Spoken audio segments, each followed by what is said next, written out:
Hello and welcome to our update on the One Big Beautiful Bill Act. Today we're here to talk about what has changed. The format of this video is going to be an overview. For those of you in a hurry, maybe you want to find out what's going on immediately, you can check out the first couple of minutes. We'll give you an overview. The first 2/3 of this video is all individual and 1040 related. The last quarter of it, last third of it, is business related. So if you are a business owner, you need to watch the whole thing. If you're an individual, you need to watch the first 2/3, and that should really take us through it. So let's get started. The big news is that since the TCJA has been extended, mostly it's business as usual. Most of the changes in this legislation will actually occur on the 1040. Most of them are not changes to benefit businesses. Most of these changes are automatic, and a lot of the new stuff really is temporary, which we'll talk about. For 2025, the 1040, so individual taxpayers, things that have changed are standard deduction. There is a new $6,000 senior deduction. The child tax credit has increased. There's potentially no tax on tips. There's potentially no tax on overtime. There is potentially a deduction for new car loan interest. The state and local tax limit has been increased depending on the year by how much. Miscellaneous itemized deductions, some of those changes have been made permanent, and a lot of the energy efficiency credits have gone away. 2026, Trump accounts become available. It's $1,000 for each child born in any year 25 through 28. The Savers credit increased. We can deduct, even if we don't itemize, charitable contributions of $1,000 potentially. You are likely to receive fewer 1099s for any of your side hustle work or work that you're getting paid for on 1099s because those limits have changed. There are some changes to gambling income. So those of us with gambling earnings are no longer going to be able to deduct 100% of our gambling losses against our winnings. And there's a big red flag that we need to communicate about buying health insurance on the health insurance marketplace. So stay tuned for that one. 2025 business change overview. The qualified business income deduction, the 20% miscellaneous flow-through deduction that we've been talking about since the TCJA was made permanent. That's a big deal. 100% bonus depreciation is back for property acquired after January 19th, 25. Section 179 increased. PTET is still active. We can fully expense the R&D credit. And then there's a qualified production property incentive where manufacturing buildings are 100% deductible in the year that they're placed in service, which we can chat about. Additional 2026 changes would be enhanced paid family and medical leave. There's increased employer eligibility. The expanded adoption credit provides better credits for businesses helping employees, team members receive their child, I suppose. There's also a new floor for charitable deductions for corporations of 1%. So your charitable giving has to be greater than 1% of your adjusted gross before you can deduct any of that. With all of these changes in tax legislation, there are always additional compliance requirements. So there are enhanced IRS math and error penalties if we mess things up. We want to make sure with these new penalties that we have all data before we file an income tax return. The IRS has said that they can automatically disallow some of these deductions, these new deductions, if the return isn't accurate going out the first time. So it's really important that we have all of our data. Again, most of the new stuff is temporary. So tips, overtime, senior, auto loan deductions are available from 25 through 28. They expire in 2030. The SALT cap, which is the state and local tax, 25 through 29. It's indexed for inflation and it's gone in 2030. All of our clean energy stuff goes away, and all of the stuff from the Tax Cuts and Jobs Act was made permanent this year. So let's get into more of the meat and get more into the specifics. So with our standard deduction, the standard deduction married filing jointly is now $31,500. And again, that's the reason why a lot of folks don't itemize, is because that is already a great big number. And if you're over 65, we've got potentially another $12,000 if we're married filing jointly that we get to add on top of this, which is phenomenal. $43,500 in total standard deduction for seniors with taking the standard deduction. Head of household, and as a reminder, head of household is when you are maintaining a home for you and a dependent, whether it's a child or relative who is unable to provide self-care. That deduction is $23,625. The standard deduction for a single filer is $15,750. So all of these are up in 2025. Again, $6,000 new deduction for seniors. Your Social Security is not exempt from income tax. I recorded a whole video on that particular issue because I know a lot of you are going to have questions about that. If you are interested in that video, please let me know. We will send that right over to give you a great explanation, but your Social Security is still taxable. So, state and local tax, again, is a temporary increase from $10,000 up to $40,000. So things that are included in state and local tax are real estate taxes, vehicle license tax like car tags or side-by-side tags or motorcycle tags or boat tags or all of that stuff. Any state withholding from your paycheck. So all of the taxes, if you're a resident of Arizona, that are withheld on your W-2 and paid to the state of Arizona. If you're working in multiple states, you might be working in California, Arizona, and maybe Colorado. You're paying taxes to 3 states on your W-2. All of those withholdings get added into this SALT limitation. So if you had paid, say, $20,000 and all of these different kinds of tax in 2024, when we filed that return, even though you had paid $20,000 in tax, we were only able to include $10,000 in your itemized deductions because there was a cap.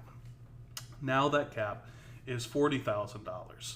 So instead of throwing $10,000 worth of tax deduction away, now we'll get to take all of it with this $40,000 limit. Pretty neat. But it does go away again in 2030. Who does this benefit? Mostly folks in high income states. New York and California, we're looking at you. The child tax credit has been permanently increased from $1,000 up to $2,200. It increases every year through 2028 up to $2,500 when new changes occur. Another one is tips. This is something that everybody is going to be talking about or is already talking about. So there's up to a $25,000 deduction. It doesn't matter if you itemize, doesn't matter if you take the standard deduction. It's its own independent deduction for tips. You need to be generating less than $150,000 if you're single or $300,000 if you were married filing joint to be able to take advantage of this $25,000 deduction. And it doesn't count for SSTBs. An SSTB is a specified service, trade, or business. And it's really us folks whose reputation depends on the continuation of our business. So accountants and attorneys and engineers and architects and doctors and all of these sorts of industries are not going to qualify for this. Again, it's 25 through 28 only. It exists for 4 years before it goes away. We have to make sure that tips are reported to your employer. You can't be pocketing cash tips and then taking a deduction for them on the income tax return. There will definitely be discrepancies between the W-2 and what folks are trying to deduct. That's going to be interesting come tax season next year. Tips must not be negotiated as well. So if you're in some sort of a transaction where you might be getting your hair cut, and they're like, hey, it is a $50 tip today and a $5 haircut, that's problematic, right? That person is trying to cheat the rules. So we've got to be careful on negotiating the tips, and there's going to be very strict stipulations on all of that. The Treasury is going to release very shortly a list of all of the occupations that qualify for this $25,000 potential tax-free tip donation, or deduction, therefore. Until they do that, we don't know who will qualify and who won't.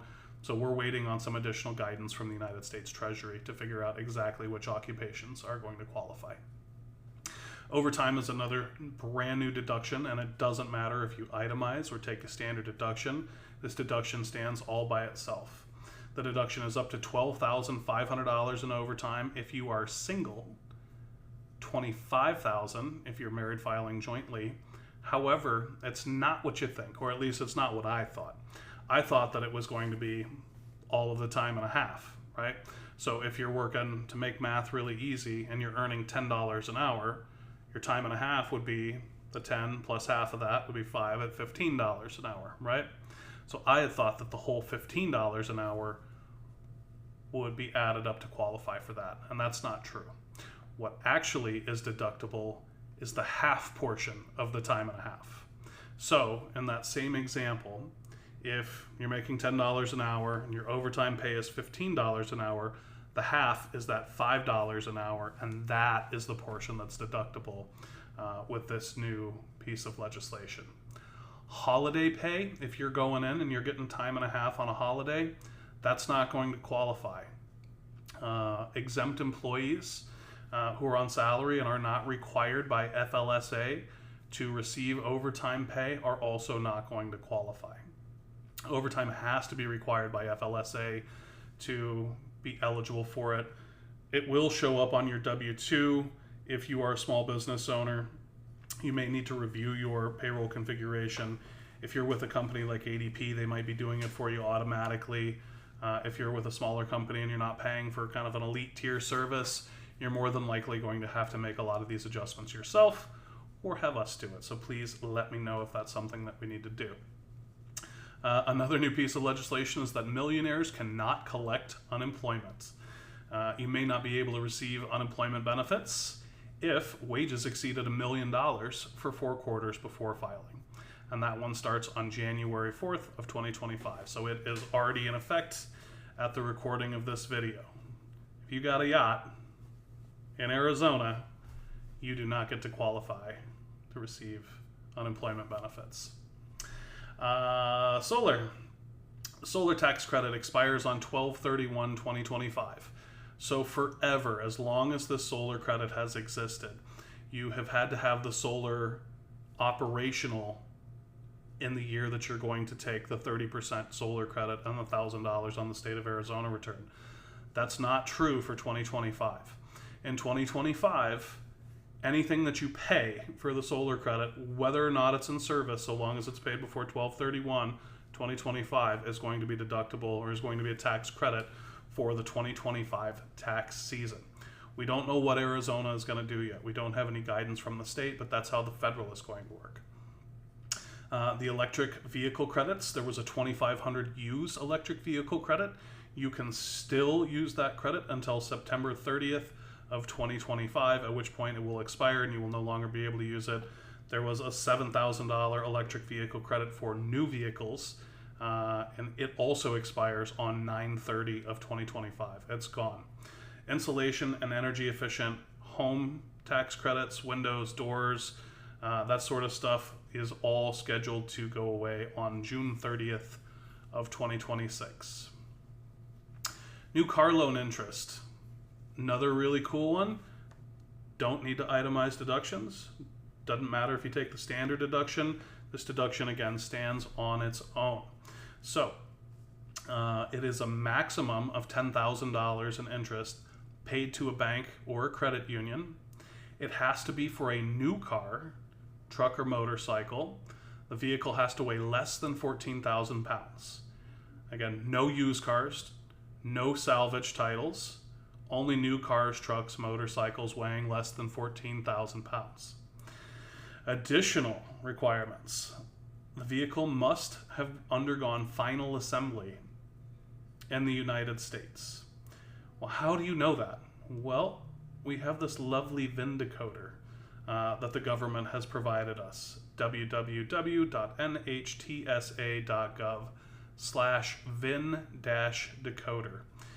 When you are looking at a new vehicle to purchase, if you are financing it, you can look up the VIN of that vehicle on this website to determine if you will be able to deduct your vehicle's interest on your 1040.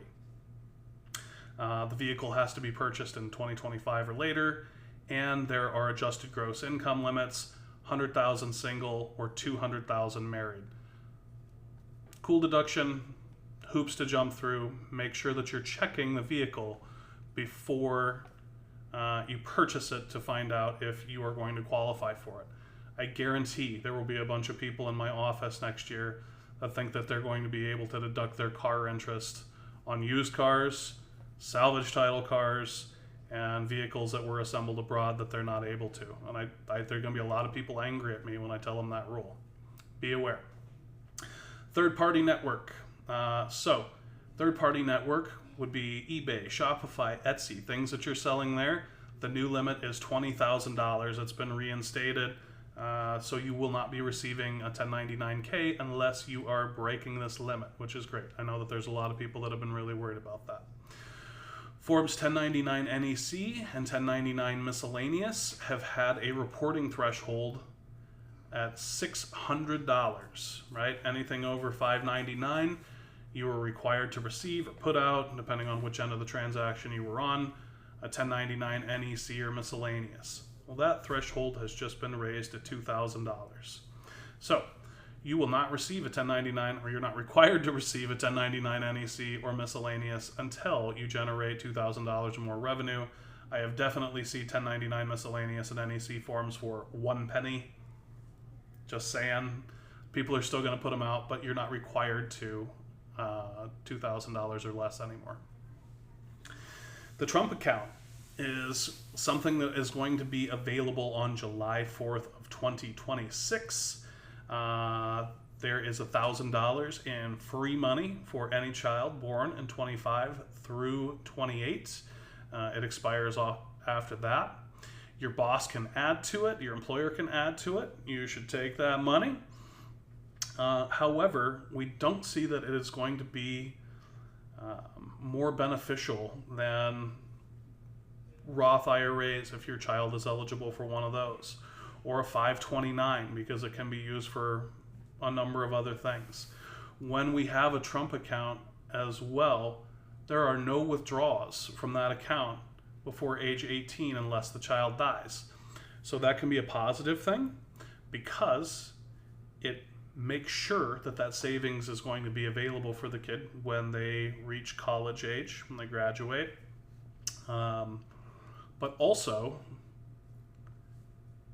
it doesn't take into account the full needs of the child as they continue to grow and evolve, and maybe they are not going to be attending a university. Maybe they're an influencer.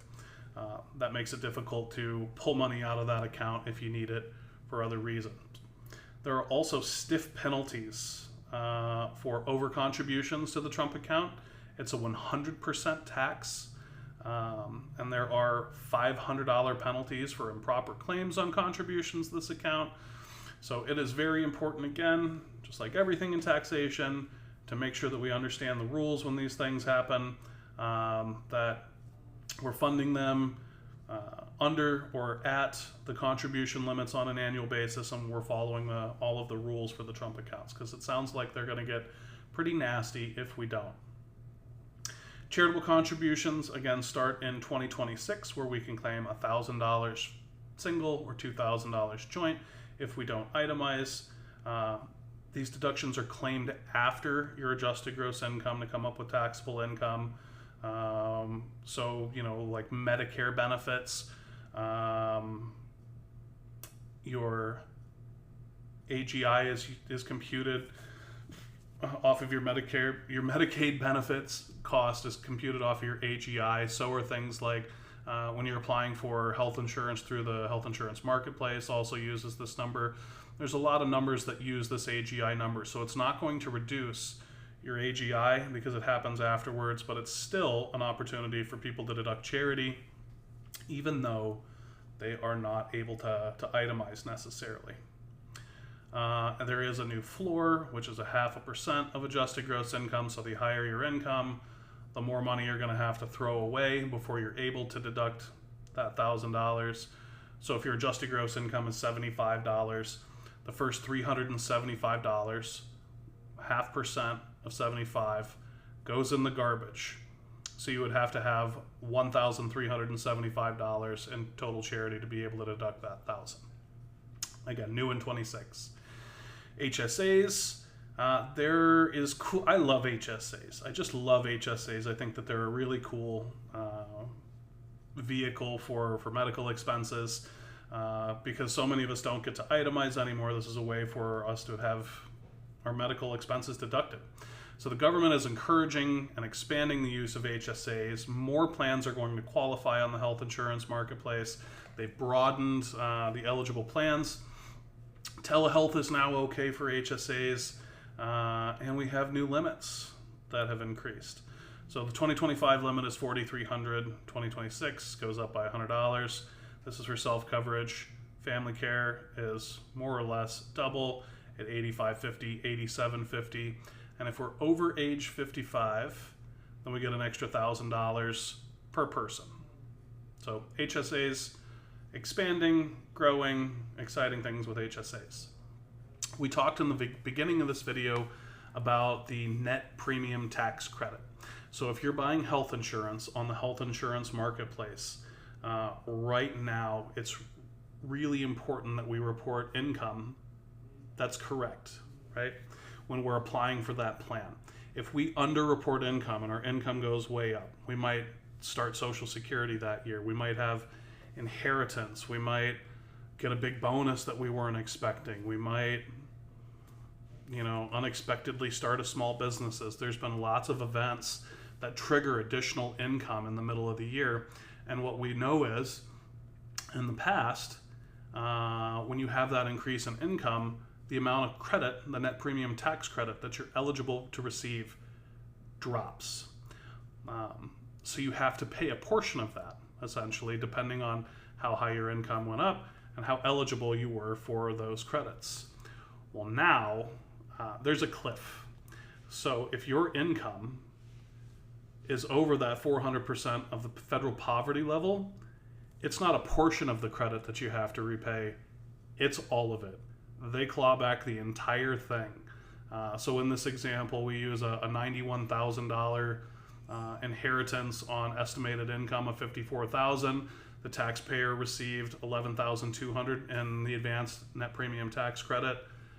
At the end of the year, this family of three would have an additional balance of tax due of $11,200. This is a really big deal. There are going to be some people that get hurt by this. It's going to be really important as you are applying for health insurance through the marketplace that as your income circumstances change throughout the year, that you continue to update the health insurance marketplace with your income or always estimate high. This one's going to hurt people. This is, again, 26 through 28, so it's not a permanent thing yet. Don't know what's going to happen in the future. I wish I had a crystal ball, but I don't. But again, it doesn't reduce the amount of credit. It's a full repayment. It's kind of a scary deal. So take time, talk to the health insurance marketplace as you're applying. Make sure that you're having conversations about this one so that this doesn't affect you, because this one's going to hurt. Excise tax on remittance transfers. So if I have family members abroad, right, and let's say I'm sending money home to Mexico or Argentina or wherever, starting in 2026, there will now be a 1% tax on that remittance, those funds that I send back home. The sender, like a Western Union, whoever is doing the wire transfer, whoever is sending the money, is going to be paying that tax. They're going to be withholding that tax for people sending that money home. Let's see. The child care credit, which is like daycare. Those expenses have increased significantly, up to $12,000 for one qualifying child, up from 3, and to $24,000, up from 6. So when we had 2 kids before, only the first $6,000 in expenses really mattered as far as daycare expenses to come up with a tax credit that was limited to like $600 per child for a total of $1,200 on the tax return. Well, that's not the case anymore. Up to 50% of our qualifying expenses, up to these enormous numbers, means that we're going to have much larger dependent care credits. So this should help the babysitting industry, the childcare industry. More folks should be able to afford childcare with this credit, although it's not going to hit your account until the following year, so you're still going to have all of those out-of-pocket expenses. It's refundable, which means even if you don't have any withholding, you don't have any tax, you still get the credit back. There are some tax credits that you don't get refunded back to you, even if you have them. They just offset tax, and then if you don't have any tax withhold, you don't get any money back. This one is refundable. You do get these funds back. That's a big deal. The adoption credit has again been expanded. It's also refundable now. This is a great big shift. If you've got a bunch of expenses and maybe you haven't been working because you've been spending all of your time and effort on an adoption that has been particularly challenging, it's now refundable. So you get to take advantage of the credit in the year in which the adoption is finalized. The credit amounts are increased. We don't know exactly how much yet. The credit now applies to both domestic and international adoptions, which is cool. It's also expanded to include legal guardianship arrangements and foster care in certain circumstances. So kind of neat. Dependent care credit FSA. So really this one is for our business owner folks, but also if you have an employer-sponsored FSA, you should know that there's been an increase in annual fund contribution limit up to $7,500. It covers children under 13 years old. It also covers disabled dependents or spouses incapable of self-care. Amounts contributed to an FSA are excludable from gross income, but they are still subject to FICA taxes, Social Security and Medicare tax.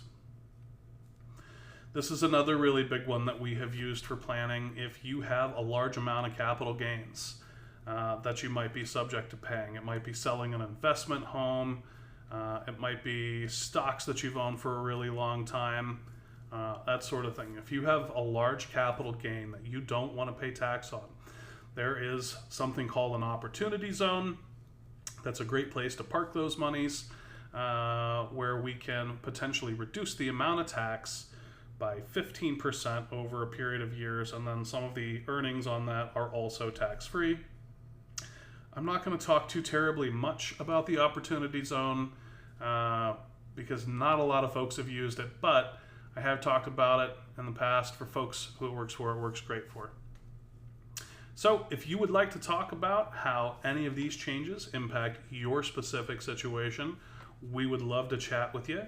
You can make an appointment by emailing Vanessa at TucsonCPA.com.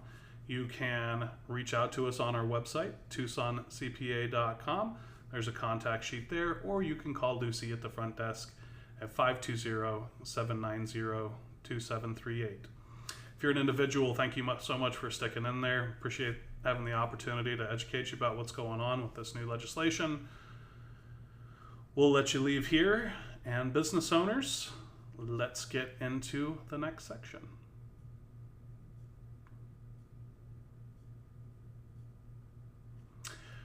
Bonus depreciation was, if you remember,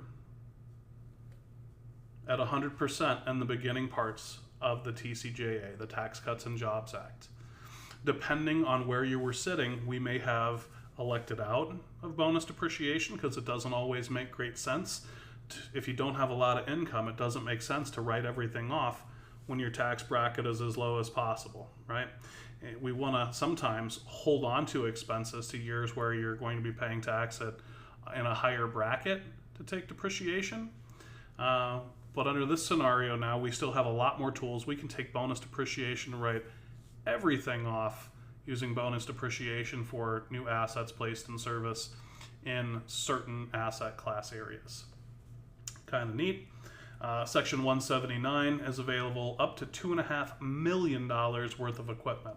So what this really says here, what this slide says is we have some really powerful tools to write off capital expenditures. And capital expenditures are new assets that we're putting into service, whether it's trucks or tractors or robots or whatever kind of, big furniture, other equipment, all of these different asset classes. We have a lot of control all of a sudden on how we're going to expense those for your business in the year or at the time that it's going to make the most sense for you. So this is exciting. It doesn't mean that we want to do this necessarily, right? But it means that we have control, a lot more control. Research and development tax credits have been forced to have been capitalized over the last several years and depreciated, which is kind of what we were talking about on the last screen. Now we get to expense it, which is pretty exciting. We don't have a lot of clients who qualify for the R&D tax credit, but it is something that I wanted to touch on. Qualified production property. So this piece of legislation heavily favors manufacturing. Very, very, very heavily favors manufacturing, production, refining of qualified product. So this is not going to apply for admin, lodging, parking, software development, engineering, anything like that. So these deductions are going to be very specific to these industries. Non-residential property. If construction begins January 19th, 2025 through January 1st of 2029, in the year in which a manufacturing facility is placed in service, we're able to deduct 100% of the cost of building that structure in the year in which it's placed in service. So it's typically been 39 years of depreciation, so you got to very, very slowly take the depreciation on that building. There's even things like cost segregation studies, which have allowed us to break out different functions of the building separately so that we could accelerate depreciation. This cuts all of that 39-year depreciation deduction into a single year. There is a 10-year clawback if for whatever reason that facility goes out of business in 10 years. They claw back the depreciation and you have to pay tax at ordinary income rate. So it's not a freebie, but it's a big deal. They are really trying to bolster and create additional manufacturing in the United States. If there isn't a lot of tax on your Arizona return, all of a sudden there is a $1,700 credit per year federal private school tax credits. So that's something that we can talk about. It starts in 2027, we think. There isn't really a lot of final legislation on this one yet, but it is coming down the pike. Student loans, up to $5,250 in student loan reimbursement. As you are continuing to differentiate your business and the benefits that you provide from the other businesses in our communities, this is a great benefit that you can potentially offer your team members that will show that you stand out and that you get what your team members are going through.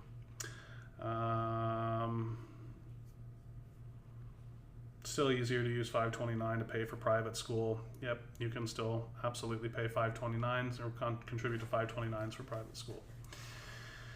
Expanded paid family and medical leave credit. It's effective in 2026.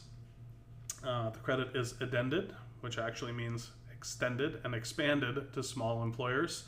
Allows credit based on insurance premiums paid, not just wages. So in the past, it really depended on the amount of wages that you were paying your team members. Now it's also on insurance premiums paid. In case I had someone that I wasn't paying a great amount of money, maybe they were a part-time team member, but they provide a lot of service when they're, a lot of value and a lot of service when they're in office. I was limited to what I could do before. Now it's insurance premium based. Maybe I'm covering their insurance as well. They come in, they provide a lot of value. They're there short term. I can provide help. There's a broader definition of qualifying leave, and it's available through 2030. PTET. So, we have, for a couple of companies, it hasn't made sense for a lot of folks because Arizona, again, has a 2.5% flat tax rate. And we don't have a ton of clients in Arizona who are maxing out that SALT limit. However, we do have a few folks who were trying to get around that SALT cap, and we're using PTET as a pass-through entity level tax, where the corporation, the S corporation, the partnership could pay tax on behalf of the taxpayer and make it deductible, essentially. Federal law did not repeal any PTET, so it still absolutely exists for those of you who might be concerned about that. We are not going to talk about QSBs at this time. Business loss limitations. We used to be able to take 100% of net operating losses on an annual basis, but we adopted a new permanent rule, which is an 80% rule. So if I lose $100 in my business in 2024, I am only able to deduct 80% of that loss. In the subsequent year, I am able to deduct the remaining 20% of that loss. Another piece of compliance that's required is businesses must ensure correct Social Securities or EINs for employees and dependents. We got to make sure that we're keeping really great track of all tips that employees are receiving, especially in the industries that the Treasury is going to release that are going to qualify for that $25,000 tip deduction. We want to make sure that all of our overtime tracking is correct, because all of that has to be reported on the W-2 come year end. It's going to be really important. But they've made very clear that if we are receiving, EINs or Social Security numbers for 1099s or W-2s that are incorrect, that we're going to be punished. Business owners, accountants, both are going to be punished. So reporting and documentation is going to continue to be very important under this new legislation. So, again, most of the changes happened on the 1040 side. There was not a lot of huge changes that happened for small businesses. There was a lot of big changes that happened for larger companies that we just didn't feel like was important to release in this particular video based on our client demographic. But that's it. Again, if you have any questions, please email Vanessa at Tucson CPA for any scheduling of appointments. You can call the office as well at 520-790-2738. Thank you so much, and we look forward to seeing you soon for some planning. Bye-bye.